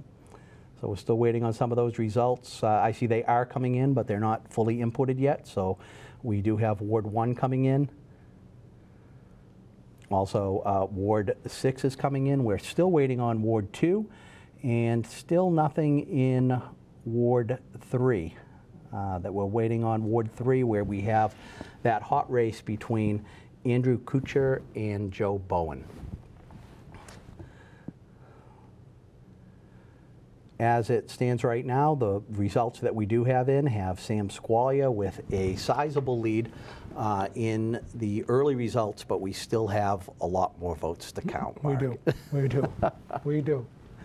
Election night is fun. It sure is. So it looks like right now, with 47% of the votes in, Samantha Squalia leading 59% to almost 41% for Mayor DiNatale. It looks like we had a voter turnout of about 7,700 votes. None of the early votes or mail-in votes, those 1,293 votes have been tabulated as of yet.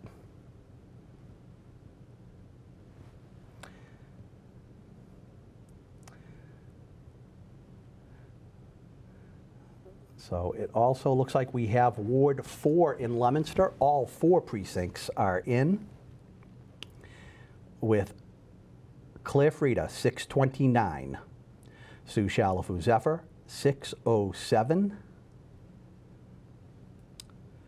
Frank Ottinger, 591. Todd Deacon, 545. And Brandon Robbins at 525. So a little bit different Ward 4 than Ward 2 is. Close. It's going to be a close one. Yes. Shaping up close. It is, and so it looks like total votes in would be so far, again with just those 2 votes in, would be Claire Frieda leading the pack with 918 votes. Sue Shalafu second at 886. Frank Ottinger at 842. Brandon Robbins at 774, and Todd Deacon at 764. So only 10 votes between the fourth and fifth place. And again, that's only 2 wards coming in. So that will be interesting. Todd Deacon, serving his first term on the city council, get on the city council, just walked right on to a councilor at large. Right, there were 4 candidates and 4 seats available. So this will be his first contest with in a contested race. Yep. And then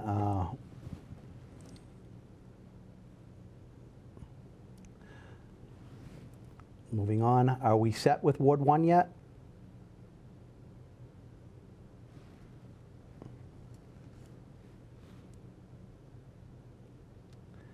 We do have numbers coming in.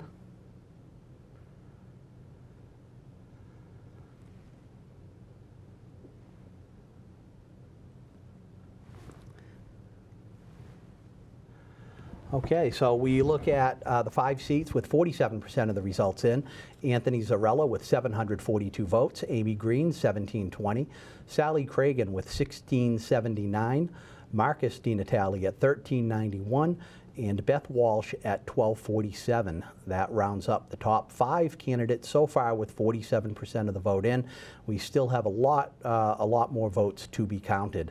Again, you see those numbers continually updated, but the order seems to be the same. And we have new numbers coming in Ward 3. That's a pretty close one. That is a pretty close one, with Andrew Kuchar with 698 votes to Joe Bowen's 631 votes. A close race, but remember, we still have about more than 20%, about 22% of the vote is still outstanding in that early and mail-in votes. So we're not able to make a projection in that race yet. It is a very close race, and one that that we will have to wait until the early and mail-in votes are counted. In Ward 3, in the mayor's race, taking 3A and 3B together, Sam Squalia with 776 votes to Mayor DiNatale's 600 votes. Sam Squalia, 56% of the vote to Mayor DiNatale's 44% of the vote. So that is with 66% of the results in. Again, Samantha Squalia, 2770 to Mayor DiNatale's 1950. It's not looking too good. No, for Mayor DiNatale, if you're, I mean, anything. That would be a major network prediction right there. Yeah. Call. So let's take a look into the campaign headquarters of Sam Squalia. We see a pretty festive atmosphere there. We see some confidence. Yeah, we are definitely seeing some confidence. We are seeing an 800 vote lead with 66% of the vote in. We're on live right now. And does that include is this including the Ward 1?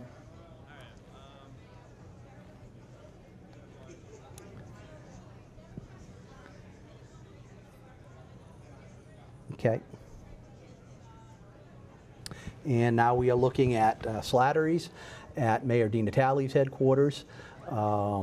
A little less jovial, but they're still talking, and you know, there's some good food to be had at Slattery's, and still good camaraderie, a lot of friends there, a lot of political alliances, and you're going to have some winning candidates there tonight too. It may, the math may be tough for Mayor DiNatale tonight. The path to victory is getting narrower and narrower.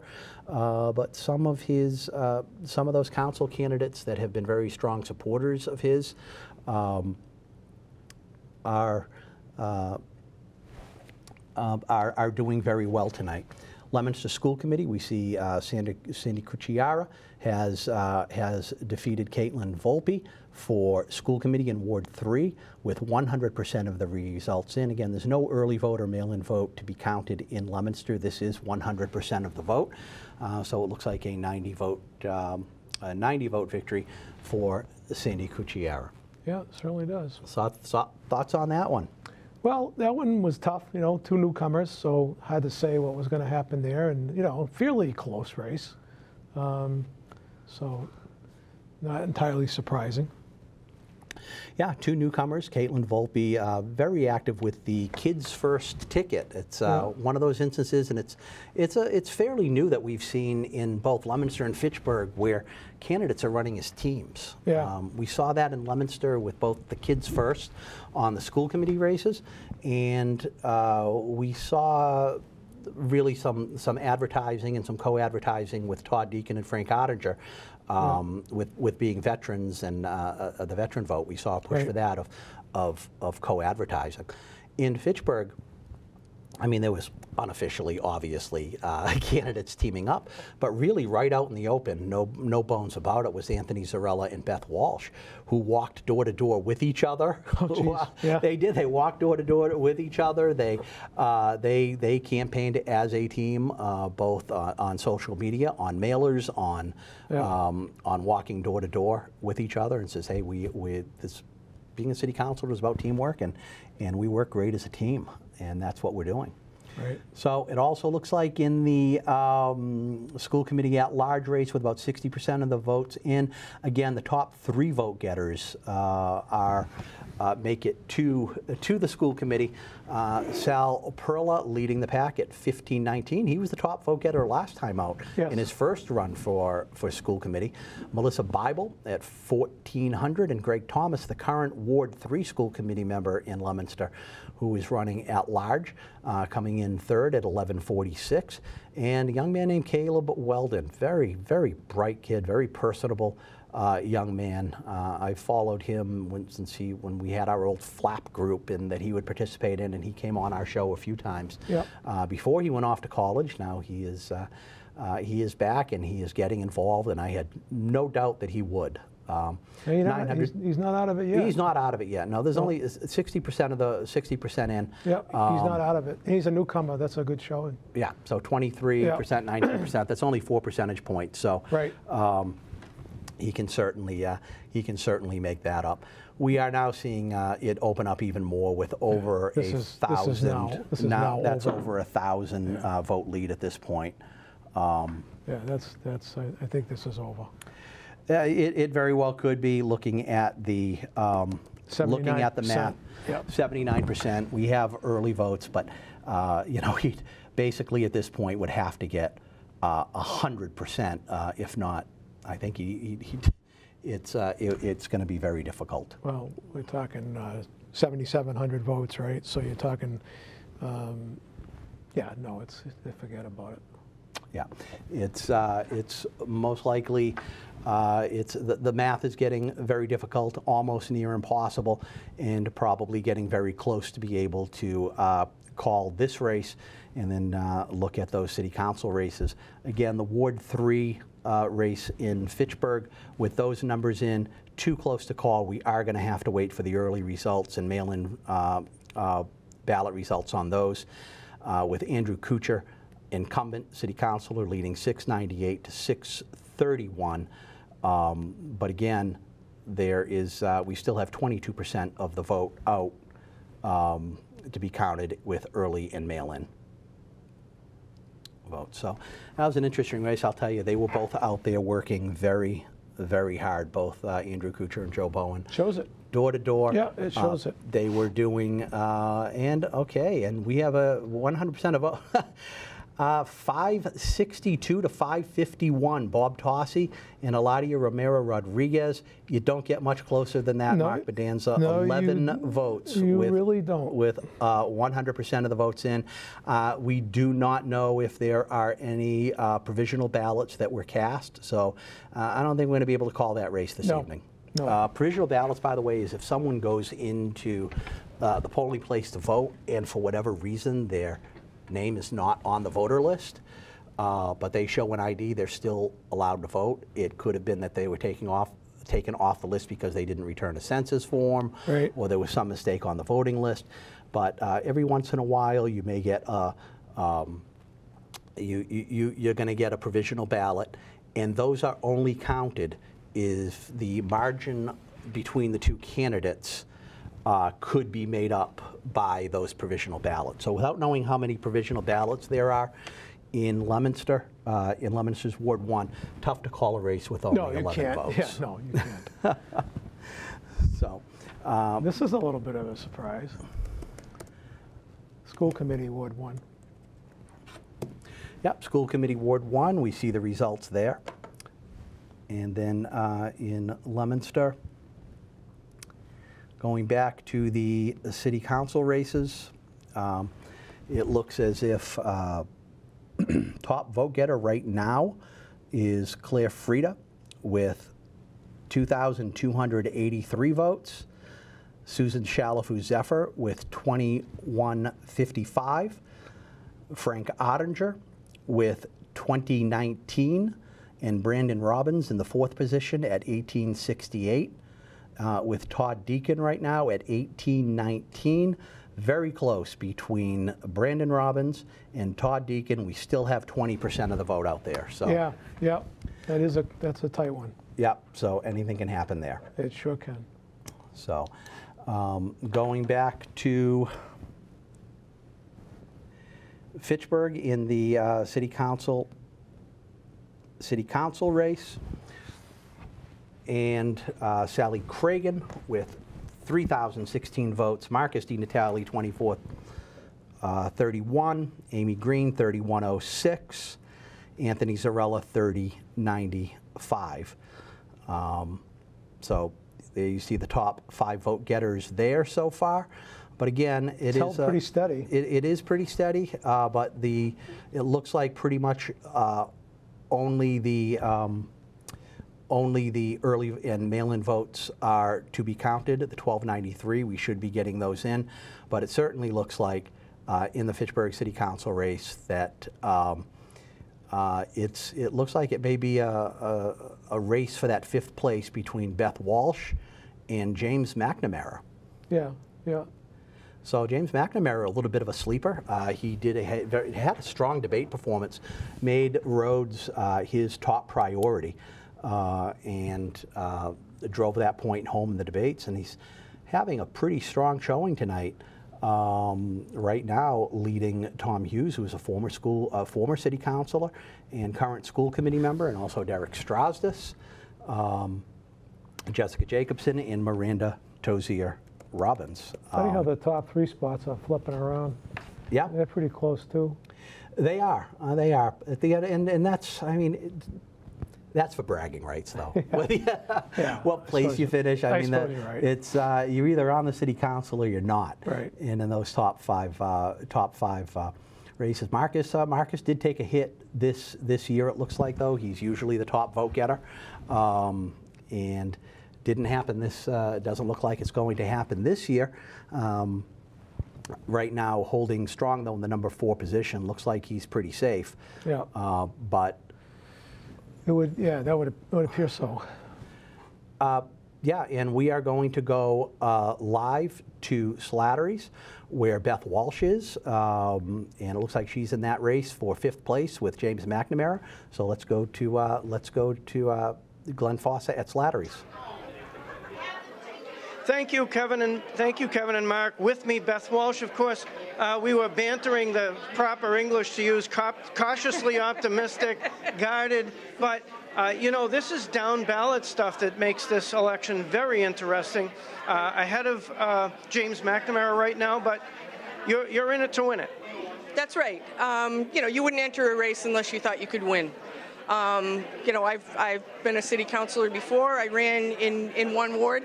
Running across the entire city is a whole different ballgame. And so, this is a much broader field for me.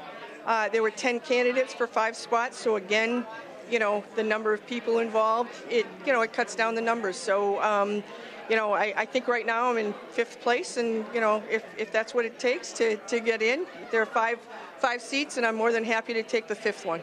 Now, you've been city councilor at large for a period of time. Some of the things that you look at in terms of your tenure and your accomplishments. I think that one of the things that I can say when I was Ward 6 city councilor was that I was responsive to the people in my ward. And since that time, in my current job right now, I'm Director of Constituent Services, so that's kind of lends itself to being, what you do as a city councilor. I'm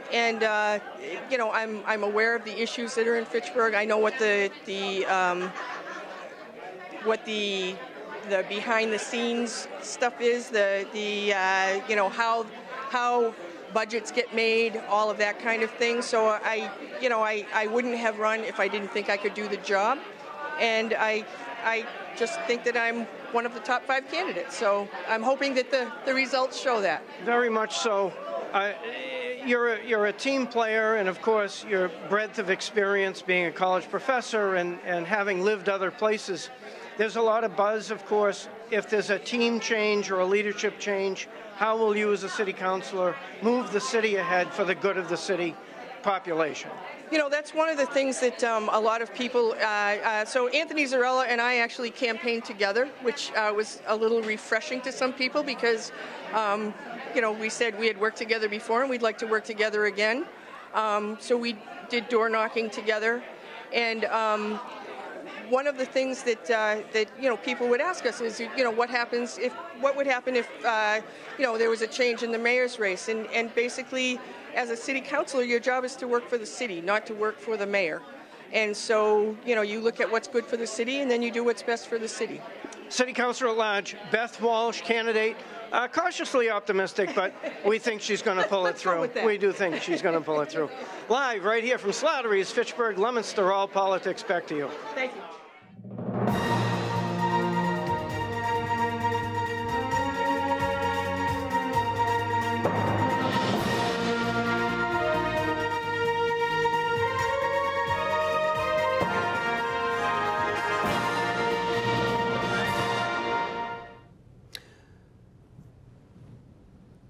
And FATV now projects that Samantha Squalia has been elected as the next mayor of Fitchburg. There are not enough outstanding votes to be counted to close the gap. Samantha Squalia winning a decisive victory to become the next mayor of Fitchburg with nearly 60% of the vote. We are going to go live as soon as we can to Squalia headquarters at the Thirsty Robot with Flap TV correspondent Alex Vera to get reaction of this decisive victory. Samantha Squalia defeating incumbent mayor Stephen DiNatale by a large margin tonight, delivering not only a landslide, but with those numbers, I would say a mandate. It seems it, that's for sure. So, the preliminary held up. It did. It was, again, in the preliminary election, if you just took the two candidates, she would have won 61 to 39%, and we're right about there within that same percentage point. Not much changed except the number of votes. You had a little over 4,000 votes in the preliminary. Looks like we're going to have maybe close to, 6,800 votes in the general election. And again, Fitchburg will have a new mayor in January. Samantha Squalia elected as mayor of the city of Fitchburg, defeating 4-term incumbent mayor Stephen DiNatale, 60% to 40% with 93% of the votes in. And that's it. Okay. And I also believe we have a projection to make in the Ward 3 City Council race. Now with the early and mail-in votes are in, we can project that Andrew Kuchar has been reelected as city councilor in Ward 5, Ward 3 defeating Joe Bowen, 850 to 797 votes. So it looks as though that even though Sam Squalia has become the mayor-elect of the city of Fitchburg, defeating Stephen DiNatale, it looks like it's still a Stephen DiNatale city council. Yeah, well, that often happens. Yeah, there was pretty strong alignments. Andrew Kuchar was aligned with Steve DiNatale, where Joe Bowen was with Sam Squalia. Andrew Kuchar came out on top. In Ward 5, Marissa Fleming very vocal in her support for the mayor, with Rob Talbot supporting Sam Squalia. Yep. Again, Fleming comes out on top. And then when we look at that city council race, again, Sally Craig and Amy Green, Anthony Zarella, Marcus DiNatale, Elizabeth Walsh, all had supported Mayor DiNatale in this race. We still don't have that. Nailed down. Pretty close. It's pretty close. It's pretty close. I think at this point, 89% of the vote, probably with a little bit more of the early vote in, that one can be called also in that city council at-large race. And then if we look at the school committee race in Fitchburg, the top 3 vote getters, it looks like it's going to be James Walsh, incumbent James Walsh, and newcomers Deborah Jeffries and Lindsay England taking those top 3 spots, with Chris Batanzi and Jean Rabe not quite making it in, but the top 3 does look like it will be James Walsh, Deb Jeffries, and Lindsay England. So hopefully we can get Sam Squalia at Thirsty Robot, get some of her reaction to be elected mayor-elect of the city of Fitchburg. In the meantime, looking at that Leominster race, where are we here? In Leominster, it looks like all wards are reporting in Leominster. So with all wards reporting in Leominster, here we go. It looks like Claire Frieda, Sue Shalafu Zephyr, Frank Ottinger, and Brandon Robbins will make up the councilor at-large contingent on the Leominster City Council going into 2024. Todd Deacon, incumbent Todd Deacon, defeated for re-election with 100% of the votes in. Not much, by under 100 votes, but as we know, close only counts in horseshoes and hand grenades. That's for sure. There's not going to be enough provisional ballots out there to make up that difference. So it does look like Claire Frieda, once again, top vote getter in the city of Leominster for the councilor at large race. Closely followed by Susan Shalafu Zephyr, then Frank Ottinger, and Brandon Robbins will be a newcomer to the Leominster City Council. Will now become the youngest member of the Leominster City Council and give a little bit of generational diversity to that body. It sure will. Yep. Okay, and in Ward 5, Peter Angelini, re-elected, defeating Carrie Beth Noseworthy, 64 to 35%, or actually 65 to 35%, and that's got to feel good too. I mean, Peter Angelini, he has served 2 terms, but never had an opponent. This really kind of gives legitimacy to us. He was tested, and he came out on top by 30 points. With that, we are going to go to Thirsty Robot, where I believe Alex Vera is live with Mayor-elect Sam Squalia.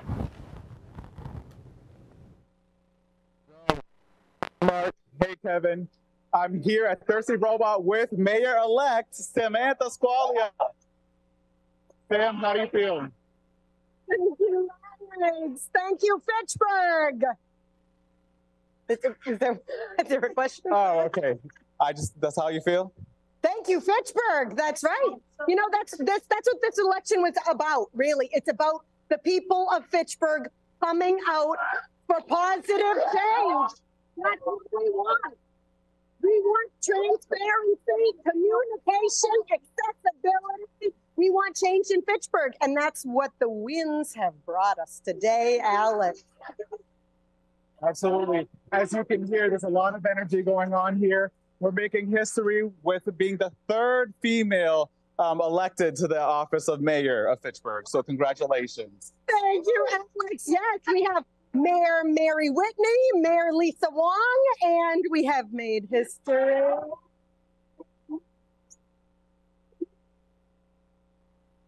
Congratulations again, Sam. I just wanted to ask you, in the next 2 years ahead, what are the things that make you more excited? What makes me more excited? You know what? I really want to build the community here in Fitchburg. You know, we have the people are excited. They are hopeful for a Fitchburg that, you know, we have all the foundations of success. I say that all the time, but we need to build upon them. But we can't just build upon them with small groups of people. We need all of us together to work together. And I think that's what we're we're going to do the next 2 years. We need to connect everybody, bring everyone to the table, a diverse group of people with different opinions, and so that we can gather the best, strongest positions possible for the city of Fitchburg so that we can move forward. Absolutely. Very well said. And, you know, from the beginning of your campaign right up until the last minute, there was a huge grassroots movement. You really were able to energize so many people, young, middle, old, it doesn't matter. Everyone wants to support Sam Squalia. So it's amazing to see. As an independent candidate, I have support from every aisle. You know, I have the support of all political parties, from young to seniors. I mean, you know, that's what we do here. We are a diverse community, and that's what we need, is someone that represents all of us together, working together. And that's what I hope that we can do. I hope that we can all come together for Fitchburg's success, because that's what we need. That's crucial to what we can do here in Fitchburg, is when we all support each other. Absolutely. Any last words, Mayor-elect Sam Squalia? Thank you, everyone in Fitchburg, for all your support. This is all thanks to you, all the people that came out to voice your vote. Thank you. Thank you. Think she's happy? Seems like. Talk about energy. Talk about energy. So let's wrap up things. You know, who would have thought years ago that we could wrap up political coverage at before the 9 o'clock hour? But here's where we are in the city of Leominster. City Councilor at Large, Sue Shalafu-Zephyr, Brandon Robbins, Frank Ardinger, and Claire Frieda, the top 4 vote getters in the city of Fitchburg at large. Todd Deacon losing re-election tonight by a very close margin. But again, the top 4 will be Sue Shalafu-Zephyr, Brandon Robbins, Frank Ardinger, and Claire Frieda. In the school committee at large race in Leominster will be Melissa Bible, Greg Thomas, and Sal Perla. Very close in that number 3 position. Greg Thomas with 1879 and Caleb Weldon with 1838. So, you know what? I think probably we'll leave that one to the city clerk, because that's a citywide vote. Yeah. That's a very close race. So we'll leave that to the city clerk. But right now, it would appear from unofficial results with 100% of the votes in that it would be Melissa Bible, Greg Thomas, and Sal Perla. But again, that's unofficial. In Ward 5, Peter Angelini, incumbent, defeats Carrie Beth Noseworthy by a substantial margin. And in Ward 1, we are unable to call that race. Bob Tossi with 562 votes, Eladia Romero Rodriguez with 551 votes. There may be some provisional ballots out there, so 11 votes. Yeah, 11 votes. That's too close to call. We're not going to be able to call that tonight. We'll have to look. You'll have to look for Facebook updates for that one. And in Ward 3, it looks like Sandy Cucciara has defeated Caitlin Volpe for the school committee race. In Fitchburg, as we know, the big story of the night is City Councilor Samantha Squalia, elected mayor of the city of Fitchburg in a decisive victory tonight, defeating 4-term incumbent Mayor Stephen DiNatale. In the councilor at large race, it looks like we have Sally Cragen, Amy Green, Anthony Zarella, Marcus DiNatale, and right now, it looks like, yeah, about a 300 vote lead. So it looks like it's going to be Beth Walsh, with 95% of the vote in. Pretty sure it's going to be Beth Walsh, but I'll tell you, James McNamara put up one heck of a fight for a newcomer, first run at political office. Thomas Hughes not far behind either. Yeah, Thomas Hughes not too far behind, but it does look like with 95% of the vote in, that 5th seat is going to go to Beth Walsh. I'd agree. Incumbent City Council Ward 5, Marissa Fleming, re-elected over Robert Talbot. And in Ward 3, Andrew Kuchar re-elected, defeating Joe Bowen. And in the Fitchburg School Committee race, it looks like it's going to be James Walsh, Deborah Jeffries, and Lindsay England, pretty solidly in those top three seats with 100% of the vote in. Final thoughts, Mark? Well, no, I guess no real huge surprises here. You know, I mean, there were some close races. There were some races that weren't so close. The Squalia results really from the first precincts kind of held throughout the night. Yeah. Not a whole lot of fluctuation there. I can't say that that was a huge surprise based on the preliminary, but you know, it still beat a four-term incumbent. Who's never lost an election in 23 years, has never had a close election in 23 years, has never gotten under 60% of the vote in 23 years. It does nothing to tarnish what he accomplished in his political career, in my view. Absolutely not. Absolutely not. And I think history has shown in the past that the history books treat many leaders far better than their contemporaries. Right. And I'll tell you, I first got the inkling on this race back in July when I was at a listing appointment to sell a house up in Fitchburg. And one of the things I tell the sellers, I tell every seller, it's an election year, please don't put up any political signs. Yeah. People get so emotional. We don't want to do anything to hurt your chances of selling a house. Please don't put up any political signs. And he says, all right. He goes, you know, that's all right. I was going to put up a Sam sign, though, but I've always voted for Steve DiNatale, but it's just, and he's done a good job, but it's time for a change. Yeah. And that may be some of the story that they just, you know, voters felt it was time for a change. He was 8 years as mayor. She came in with a lot of energy, a lot of new voters.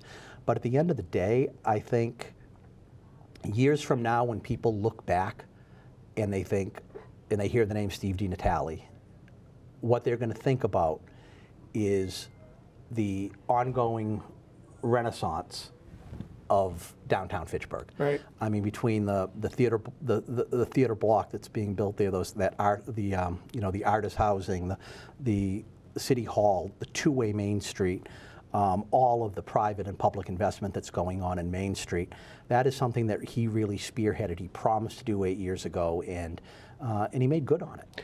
Yeah, you know, it's as a challenger, it's easy to criticize. And that's no knock on Sam, but it just is. Mm-hmm. Now the task of governing looms.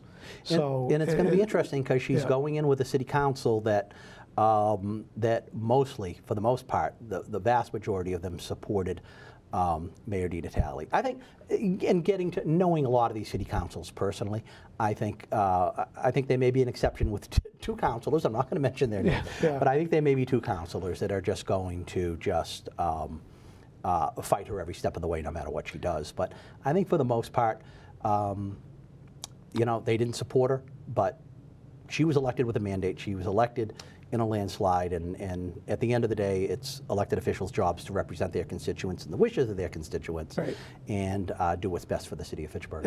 Absolutely, and oftentimes it's a lot better to work with you know, that chief executive than the buttheads. You know, just is. You know, I don't know, on the at-large race in Leominster, it kind of followed the incumbency, right? I mean, with the exception of Deacon and Robbins, which was a close one, 80-something votes. Obviously, we had mentioned earlier, Robbins worked very hard. Todd was not challenged earlier. You know, ran 4 for 4.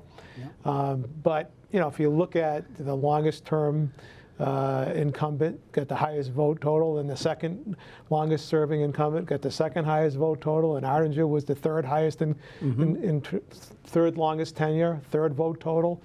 It just kind of followed suit with that incumbency. It's powerful. Yeah. And Brandon Robbins, you know, he did run a very hard campaign this time, but let's not forget, this isn't his first rodeo. Right. He ran a successful campaign for school committee at large last term, and he ran before for city councilor at large. So this is his third citywide race that he's been going out there campaigning and getting votes and getting to know voters. Todd Deacon was a little bit of at a disadvantage of that because he was never tested last time out. This was his first race where he actually had to face an opponent. Did very well. They both worked hard. And nothing at all. And you never hear of any criticism of Todd. Todd has been a great city councilor. He's very personable. Yeah. But you know what? Not everyone can win, unfortunately. Even when you have 5 great candidates, only 4 can win. Yeah, that's the way it is. And I mean, Ward 1, close. That's a whisker. That was. Yeah, yeah, that's a whisker. And we'll see what happens there. Bob Tossi, right now with an 11-vote lead, may hold up. We'll find out in the morning from the city clerk if there are any provisional ballots. I actually represented a candidate in a large recount years ago in Leominster, six-vote margin, and it held up. Actually, it grew by a few votes. Yeah. Ginny Tossi and Mark Woodward back many years ago. That is correct. And then, you know, the Angelini victory, not a huge surprise. Pete's been around for a long time. Pete's lived in Ward 5 his whole life, right? He grew up, didn't he grow up on Merriam Ave? His mother Pat. I remember her years and years ago. Been involved in a lot of, was a conservation agent, you know, committee member rather, and you know, involved in the North Worcester County or the Leominster, whatever the land trust. Ran for mayor once. Ran for mayor against Dean Mazzarella. In this election, Dean Mazzarella was out holding signs for Pete Angelini. So not a big surprise there, and a little surprise in Ward 1 in the school committee side. Yep. By the Elka victory. The Cucchiera-Volpe victory, that's not, you know, I mean, that's not a huge surprise. Two newcomers, you never know what's going to happen there. Yeah. And Caleb Weldon on the school committee at large, he acquitted himself well. Only about, what, 30 votes? And, 30 you know, votes? Every one of them, I mean, Thomas was running as, you know, an at-large school committee member the first time, but still, all of them had experience under their belt. So he worked hard. He was out there knocking on doors, Caleb. You haven't heard the last of Caleb Weldon. Probably I can tell not. you that. No, he's a young guy. You have not heard the last Shouldn't of be him. discouraged. And he has a lot, to offer. As we wrap up, I just need to say thank you to the entire crew here at FATV. They do an amazing all of our job. volunteers. We had an army out there collecting numbers at all the polling locations. Not only did we ask them to go out once tonight to get the results, but we asked them to actually go out a second time earlier around 6:45, 7 o'clock, just so we would know what the voter turnout is. So you know, they did double action tonight. You know, Nate, Travis Falk, all these graphics that you see behind the scenes, Travis and his team, and Ann Bisbee for her coordination, Nate Glennie, keeping it all together.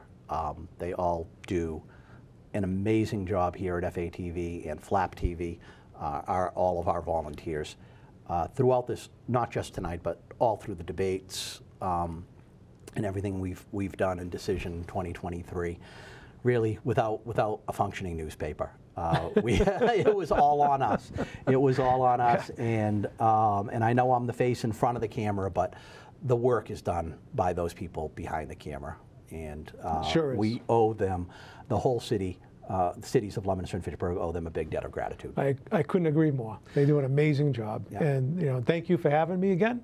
It's always a pleasure, and love working with you. And here's to another year. All right, very good. And our election coverage will continue. We're going to have 2 episodes of Flap TV tomorrow, where we're going to be talking about this election. We will have a panel of guests on one show, breaking down all the election results. In our second show, we will be joined, Michael and I will be joined by Mayor-elect Squalier for the full half hour. For now, that concludes election night coverage here on FATV. With Mark Bedanza, I'm Kevin Cormier. Have a good night. Good night.